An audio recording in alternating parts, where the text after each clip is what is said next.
Boa noite, a graça e a paz do nosso Senhor e Salvador Jesus Cristo, amém? Eu queria convidar você a abrir a sua Bíblia em Filemão.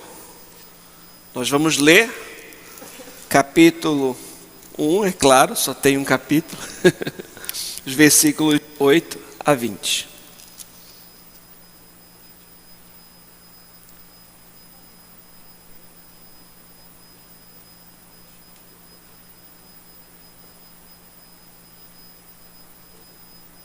Pois bem, ainda que eu sinta plena liberdade em Cristo para te ordenar o que convém, prefiro todavia solicitar-te em nome do amor, sendo o que sou, Paulo, o velho, e agora até prisioneiro de Cristo Jesus.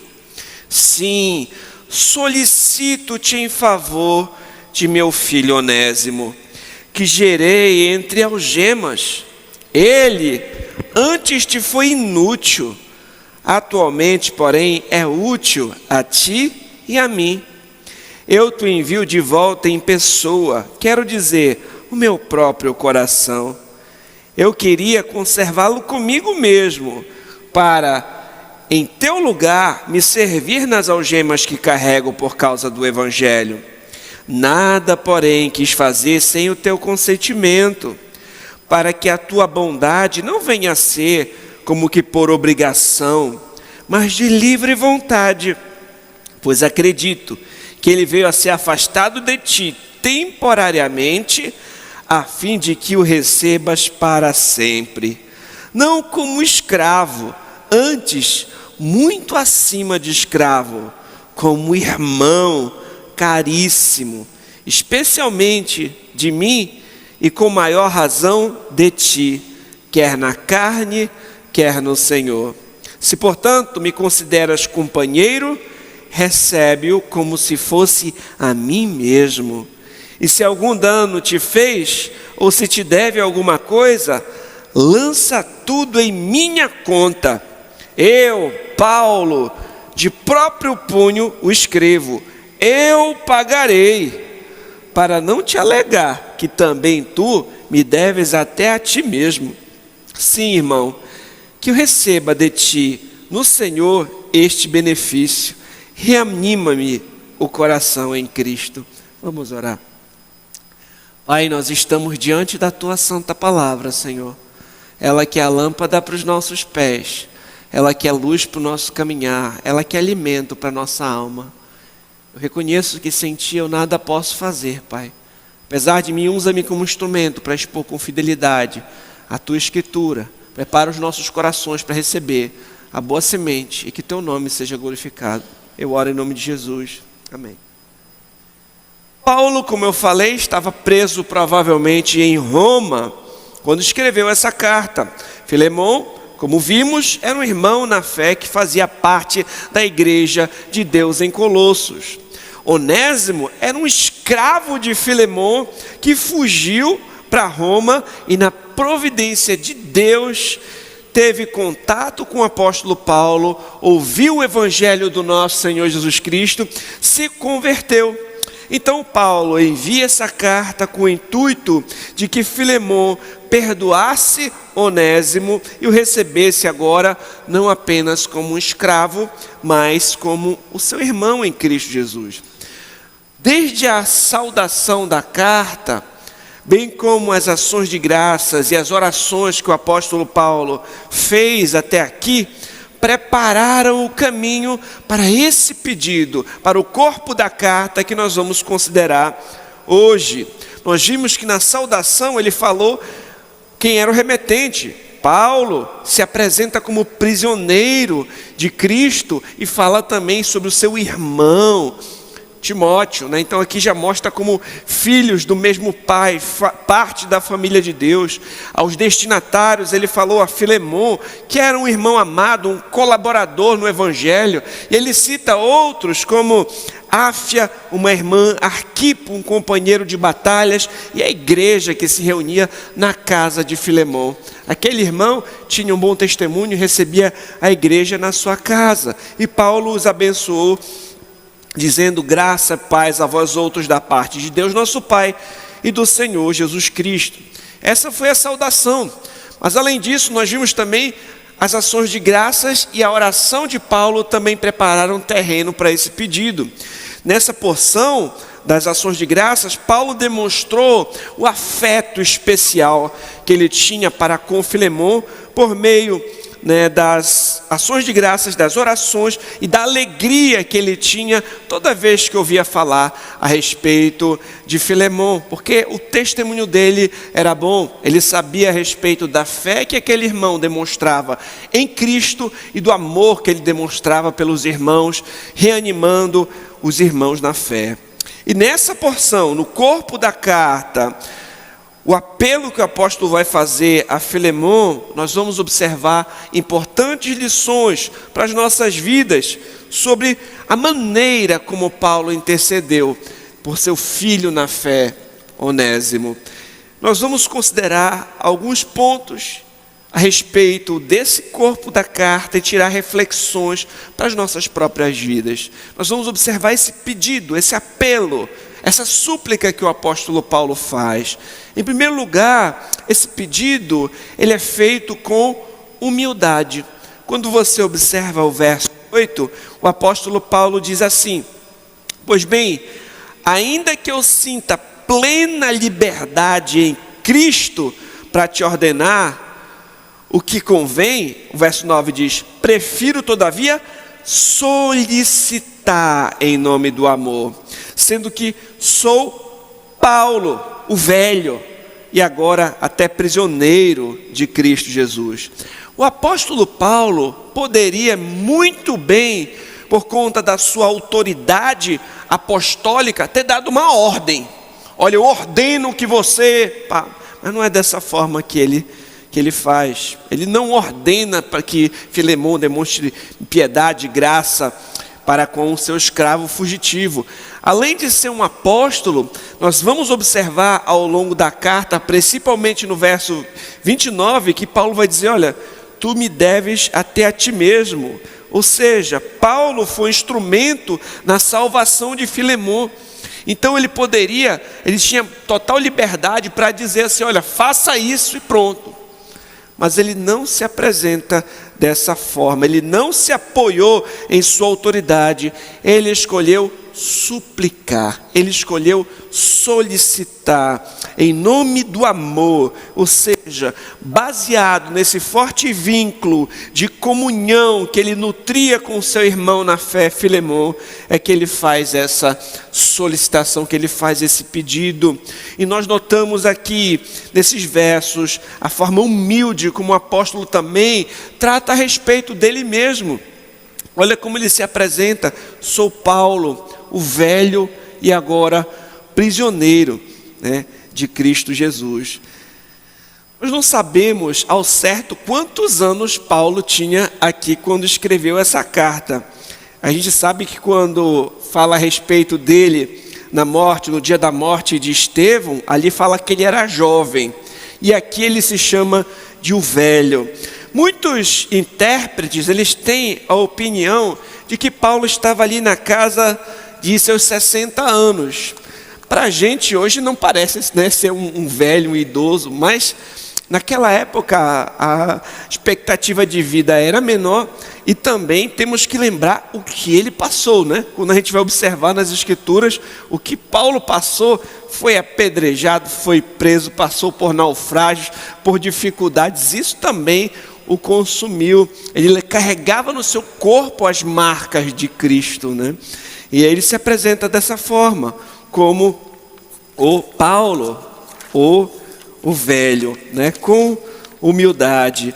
Meus irmãos, quando a gente observa o apóstolo Paulo se apresentando dessa maneira, eu trouxe quando eu estava lendo esse texto, refletindo, eu trouxe à minha memória aquele versículo que diz assim: tende em vós o mesmo sentimento que houve também em Cristo Jesus, pois ele, subsistindo em forma de Deus, não julgou como usurpação ser igual a Deus, antes a si mesmo se esvaziou, assumindo a forma de servo, tornando-se em semelhança de homens, reconhecido em figura humana, a si mesmo se humilhou, tornando-se obediente até a morte de cruz. E depois o texto vai dizer que Deus o exaltou, e ele recebeu o nome que está acima de todo nome. Mas se o próprio Filho de Deus, o Senhor Jesus Cristo, se humilhou, demonstrou humildade, quem somos nós para nos inflarmos, para sermos arrogantes, para sermos presunçosos? A resposta de Paulo não foi dessa forma. Então a gente aprende aqui com um pedido humilde do apóstolo Paulo. Além disso, eu noto que ele utiliza as palavras corretas no tempo certo, orientando Filemon a fazer a coisa certa. Quando nós lemos, por exemplo, o livro de Provérbios, nós observamos que os provérbios exaltam a palavra dita em tempo certo, a palavra falada da maneira certa. Por exemplo, Provérbios 15 diz assim: a resposta branda desvia o furor, mas a palavra dura suscita a ira. O versículo seguinte diz assim: a língua dos sábios adorna o conhecimento, mas a boca dos insensatos derrama tolices. Um outro provérbio 25:11 diz assim: como maçãs de ouro em bandejas de prata, assim é a palavra dita ao seu tempo. Como você lida com os conflitos diante dos seus irmãos, dos seus amigos na fé, O que nós aprendemos aqui com esse texto que nós lemos aqui? Nós vemos que Paulo, ele não foi rude, Paulo não foi arrogante, Paulo não foi grosseiro, mas Paulo foi humilde, sem sacrificar, no entanto, a honestidade e a verdade. Ele falou a verdade honestamente, escolhendo bem as palavras, mas de forma humilde. E nós também precisamos aprender a ter tato para resolvermos nossos conflitos com os nossos irmãos. Como você tem utilizado as suas palavras? Como você tem lidado diante dos conflitos que surgem na sua vida? Será que você tem agido de forma sábia? Você tem utilizado a sua língua de forma sábia ou de forma insensata? Vamos aprender com a humildade e sabedoria do apóstolo nesse texto. Além disso, esse pedido ele foi feito em favor de um filho na fé. Não foi um pedido que foi feito com humildade, e foi um pedido que foi feito em favor de um filho na fé. O texto bíblico diz assim: sim, solicito-te em favor de meu filho Onésimo, que gerei entre algemas. Ele que antes te foi inútil, atualmente, porém, é útil a ti e a mim. Então, nesse ponto, Paulo vai demonstrar como Onésimo é importante para ele. O escravo de Filemon é apresentado aqui por Paulo como um filho. Portanto, antes de prosseguir no apelo, no pedido que o apóstolo faria, ele quer que Filemon olhe para Onésimo com outros olhos. Ele chama meu filho Onésimo, ou seja, olhe ele como um filho espiritual, não simplesmente como um escravo fugitivo, mas como um verdadeiro crente em Cristo Jesus, alguém que foi verdadeiramente alcançado pelo Evangelho, convertido, gerado pela pregação do apóstolo Paulo. E ele diz assim: o gerei em algemas. Quando Paulo fala gerei, ele quer dizer que Onésimo se tornou um filho espiritual de Paulo, uma vez que foi por meio do ministério de Paulo que Onésimo se tornou um cristão, que ele conheceu o Evangelho, que ele nasceu de novo, né? Então, mesmo na prisão, o apóstolo Paulo continuava proclamando o Evangelho, fazendo discípulos do nosso Senhor Jesus Cristo. E ele diz assim, algo que também me chama muita atenção: antes te foi inútil, agora, porém, é útil. Ou seja, antes ele foi inútil. Onésimo tinha se tornado inútil para Filemão, porque ele era um escravo que fugiu de forma ilegal, ele tinha trazido provavelmente prejuízo financeiro para o seu senhor, bem como, possivelmente, ele poderia ter furtado alguma coisa de Filemão. Mas agora ele é útil, ou seja, agora ele é um irmão em Cristo, e ele pode ministrar tanto a Paulo quanto a Filemão. Esse jogo de palavras que é utilizado aqui, que antes ele era inútil, agora ele é útil, não é à toa, ele é intencional. Uma vez que o nome Onésimo, sabe o que significa? Útil. Onésimo significa útil. É como se Paulo dissesse que desde a sua conversão, Onésimo está vivendo à altura do nome que ele recebeu, útil. Agora ele não é mais inútil. E Colossenses 4:9 chama Onésimo de nosso fiel e amado irmão. Podia pegar uma aguinha, por favor, amigo? Queridos, Paulo, por exemplo, antes da sua conversão, ele perseguia a igreja do Senhor. E agora ele era um prisioneiro de Cristo Jesus. Antes era inútil para o serviço do Senhor, mas agora é um servo de Deus que é útil.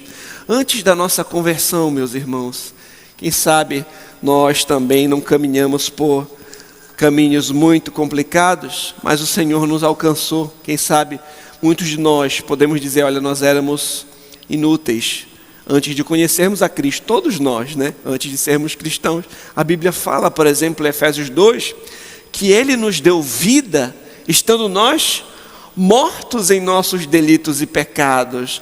Andávamos segundo o curso deste mundo, segundo o príncipe da potestade do ar, o espírito que agora atua nos filhos da desobediência. Éramos por natureza filhos da ira.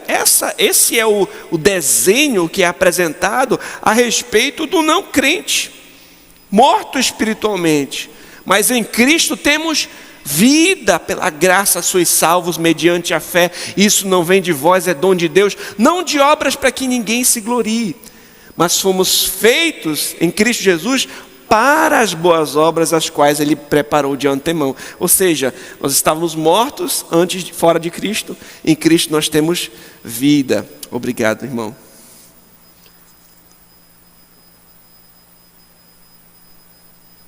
Estávamos perdidos e fomos encontrados. Éramos inúteis e agora em Cristo somos úteis para o serviço e para a obra de Deus. João Calvino, comentando esse texto, ele traz uma reflexão que eu achei brilhante.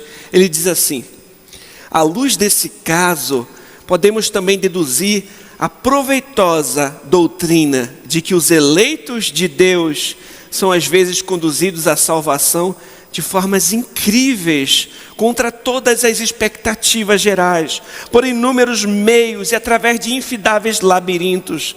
Onésimo vivia no seio de uma família piedosa e santa, e todavia banido dela em virtude de suas próprias más ações, deliberadamente se afastara ainda mais de Deus e da vida eterna. Deus, porém, mediante sua secreta providência, prodigiosamente dirigiu a sua desastrosa fuga, pondo em contato com Paulo. Então, na providência de Deus, imagina, Onésimo estava lá na casa de Filemão, convivendo com uma família crente, piedosa.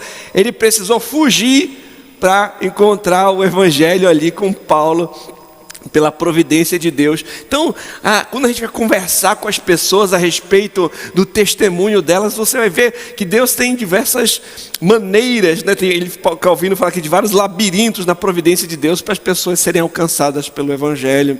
E foi assim que aconteceu com este escravo. E aqui, para a gente refletir sobre esse ponto, sobre esse pedido por um filho na fé, eu trago aqui uma reflexão para nós. Mesmo em cadeias, mesmo em algemas, mesmo preso, Paulo continua fazendo discípulos. Paulo continua fazendo filhos espirituais, gerando outros irmãos na fé. Nós temos esse zelo missionário. Você tem esse zelo missionário. Você tem compartilhado o evangelho com outras pessoas. Você ora pela conversão de seus amigos, familiares, colegas, vizinhos. Você tem esse zelo missionário. Eu pergunto, você tem filhos na fé? Alguém já foi alcançado pelo evangelho por meio da sua mensagem proclamada a respeito de Cristo Jesus? Queridos, essa é uma reflexão importante a nós fazermos. Ele mesmo preso, a mensagem não estava presa, ele continuava proclamando com cada vez mais intrepidez. Quais são as justificativas que nós temos para não falar de Cristo para outras pessoas, para não apresentar as boas novas aos perdidos? Além disso, sobre este ponto, eu trago a seguinte reflexão: nós temos que tratar com benevolência e afeição aquele pecador que procura provar que ele está realmente arrependido. Então, Onésimo tinha dado frutos de um verdadeiro arrependimento e Paulo estava tratando como um filho amado, como alguém que verdadeiramente servia e amava o Senhor. Em terceiro lugar, nos versos 12 ao 16, nós vamos observar que esse pedido é feito com integridade. Olha o que o apóstolo vai dizer: eu te envio de volta em pessoa, quero dizer, o meu próprio coração. Paulo, ele está enviando Onésimo de volta, mas ele demonstra aqui que ele era tão apegado ao seu filho na fé, que ele fala o seguinte: eu envio com o meu próprio coração. E aqui ele deveria levar Filemão a pensar: como é que eu posso rejeitar o próprio coração de Paulo? E o apóstolo continua dizendo: queria conservá-lo comigo mesmo, para, em teu lugar, me servir nas algemas que carrego por causa do evangelho. Ou seja, Paulo gostaria que Onésimo estivesse com ele, para lhe ajudar, ministrando ali na prisão, junto com ele. Mas ele sabia que não era ele que tinha que tomar a decisão. Tinha assuntos para resolver com Filemão. Filemão que deveria fazer isso. Então ele envia Onésimo de volta. Ele age com integridade. Paulo, ele queria mostrar a Filemão que Onésimo era um homem de valor, alguém que o apóstolo queria ter conservado com ele mesmo. E ele diz assim: para que em teu lugar, ou seja, quando ele usa essa expressão em teu lugar, ele fala da ajuda que poderia ser prestada por Onésimo no lugar de Filemão. Paulo, ele presume que Filemão estava disposto a servi-lo na prisão, e porque ele estava distante, ele não poderia fazer isso. Então, no teu lugar, eu queria que Onésimo estivesse aqui para me servir como você gostaria. Seria a mesma coisa em outras palavras. E é notável que Paulo, ele não queria fazer nada sem o consentimento de Filemão. Ou seja, Paulo agiu com integridade no seu pedido. E ele queria que Filemão fizesse de boa vontade, aceitasse de boa vontade. Não queria fazer uma coisa obrigada. Ele não queria forçar Filemão a aceitar aquele pedido. Ele queria que ele entendesse e ele mesmo tomasse essa decisão. Queridos, se você tiver um filho, você vai perceber que tem diferentes formas dele lhe obedecer, não é? Se o seu filho lhe obedecer simplesmente porque ele está sendo forçado a isso, é uma coisa. Ele pode até fazer, mas de má vontade ali, e fica chateado, com cara feia, com raiva. Ele não queria estar fazendo aquilo, mas ele vai lá e faz só porque você está forçando ele a fazer isso. Paulo, ele não queria que Filemão fizesse dessa maneira. Agora tem uma outra forma do seu filho obedecer, quando você consegue convencê-lo, né, que você explica as razões, ele entende e ele vai lá e obedece, né, de forma agradável, de boa vontade. Qual é a melhor forma da obediência? É claro que é de forma de boa vontade.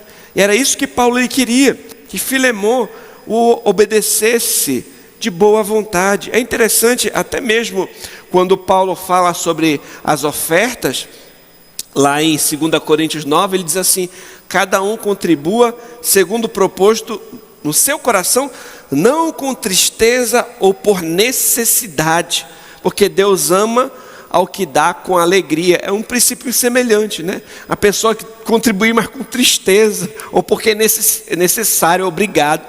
Mas a Bíblia diz que Deus ama o que dá com alegria, ou seja, voluntariamente. Então fica também essa lição.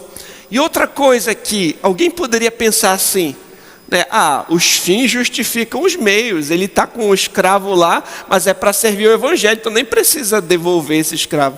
Não. Então Paulo ele não pensa dessa forma. Ele busca agir com integridade, mesmo que isso fosse mais difícil para ele. Então fica a lição para nós: devemos agir com integridade, buscando fazer o que é correto, mesmo que seja mais difícil. Além disso, aprendemos que uma ação voluntária é mais valiosa do que uma ação constrangida externamente. Nós observamos isso. Paulo pede com integridade. Além disso, meus irmãos, dos versos 15 aos 16, nós observamos que o pedido ele é feito por um irmão na fé.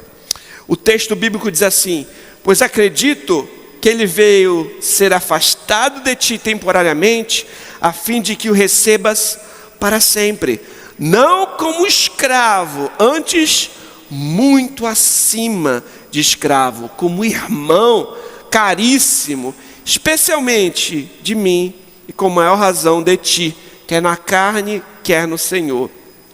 Observando o verso 15, quando ele fala que ele veio ser afastado de ti temporariamente, a fim de que o recebas para sempre, Paulo ele quer mostrar que na providência do Senhor, aquilo que aparentemente era ruim, redundou em algo bom. Ou seja, ele ficou afastado por um pouco de tempo, né? Se fugiu, está afastado, mas tudo isso era para a providência de Deus, para que ele venha voltar para estar perto de ti para sempre, porque agora ele vai viver para sempre como um irmão na fé. Por meio de todo esse rebuliço, Onésimo se converteu. Muitas coisas que acontecem em nossas vidas, a gente não entende o motivo, a Bíblia fala que Deus coopera para o bem daqueles que nele creem. William Hendrickson, um teólogo comentarista das Escrituras, disse o seguinte: Paulo, apesar de não estar de modo nenhum isentando Onésimo da culpa, pede que Filemon veja e considere a gloriosa e diligente providência de Deus. É como se dissesse: eis a mão de Deus neste acontecimento, e usou o ato mau de Onésimo para produzir o bem, e ambos para a própria fuga e para Filemon. Onésimo largara a escravidão por pouco tempo, e o elo entre os dois, como irmãos em Cristo, nunca seria rompido, nem aqui, nem no porvir. Esse foi o grande desígnio, né?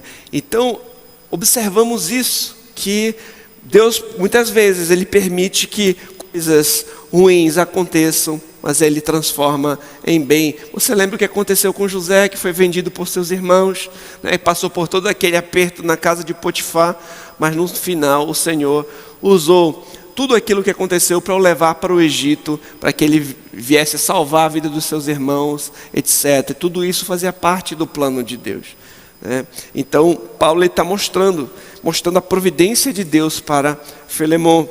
E agora ele deveria recebê-lo não mais como um escravo como antes, muito acima de um escravo, como um irmão caríssimo, especialmente a mim, com maior razão a ti, quer na carne, quer no Senhor. Ou seja, Paulo esperava que agora tivesse um relacionamento totalmente transformado entre aqueles dois. Esperava que Filemon recebesse Onésimo, não somente como um escravo, mas agora como um amado irmão em Cristo, quer na carne, ou seja, na vida física, uma vez que eles trabalhavam juntos, quer no Senhor, porque agora eles deveriam desfrutar de uma comunhão espiritual, uma vez que eram irmãos em Cristo Jesus, que fazem parte da família do Senhor. O Evangelho, o novo nascimento, transforma os relacionamentos das pessoas. E no quinto ponto que a gente vai trabalhar aqui, eu penso que é o ponto que mais chama a atenção pela comparação que nós conseguimos enxergar aqui com a obra do nosso Senhor Jesus Cristo. Neste quinto ponto do pedido de Paulo e último ponto, eu queria chamar a atenção de vocês para que esse pedido, ele é um pedido que ilustra o Evangelho. Olha o que Paulo diz: se, portanto, me consideras companheiro, recebe-o como se fosse a mim mesmo. E se algum dano te fez, ou se te deve alguma coisa, olha o que ele diz: lança tudo em minha conta. Eu, Paulo, de próprio punho o escrevo. Olha o que ele diz: eu pagarei, para não te alegar que também tu me deves até a ti mesmo. Sim, irmão, que eu receba de ti no Senhor este benefício. Reanima-me o coração em Cristo. Queridos, assim como o nosso Senhor Jesus Cristo, aquele que não tem pecado, se fez pecado, para que nós fôssemos recebidos como justos diante de Deus, o Pai. Paulo, ele pede a Filemon que impute ao indigno Onésimo a recepção que daria a ele próprio, atribuindo a Paulo as dívidas de Onésimo. Isso nos lembra o Evangelho, meus irmãos. Isso nos lembra o Evangelho da substituição. Paulo, ele pede que Onésimo fosse recebido como fosse a ele mesmo, o apóstolo Paulo mesmo. Cristo se colocou em nosso lugar, e por meio da sua justiça e a nossa união com ele, nós somos recebidos pelo Pai. Nós observamos aqui também, lembramos do Evangelho, na satisfação. Paulo, ele pede que a dívida de Onésimo seja lançada na sua própria conta. Ele diz: eu pagarei. A gente sabe nas Escrituras que Cristo assumiu a nossa pena, tomando sobre si o nosso escrito de dívida e pagando o preço pelos nossos pecados com seu sangue derramado na cruz do Calvário em nosso lugar. Nós lembramos aqui no Evangelho a reconciliação. Paulo intercede para que Filemon se reconcilie com Onésimo, e por meio de Cristo nós somos reconciliados com Deus. A Bíblia diz que aquele que não conheceu o pecado o fez pecado por nós, para que nele fôssemos feitos justiça de Deus. Um comentarista bíblico chamado Warren Wiersbe, corroborando com o que eu estou dizendo, disse o seguinte: esta é para mim uma ilustração do que Jesus Cristo fez por todos nós, como crentes. O povo de Deus está tão identificado com Jesus Cristo que Deus os recebe como Ele recebe seu Filho. Somos aceitos no amado e revestidos de sua justiça. Certamente não podemos nos aproximar de Deus com nenhum mérito nosso, mas Deus deve nos receber quando nos aproximamos dele em Jesus Cristo.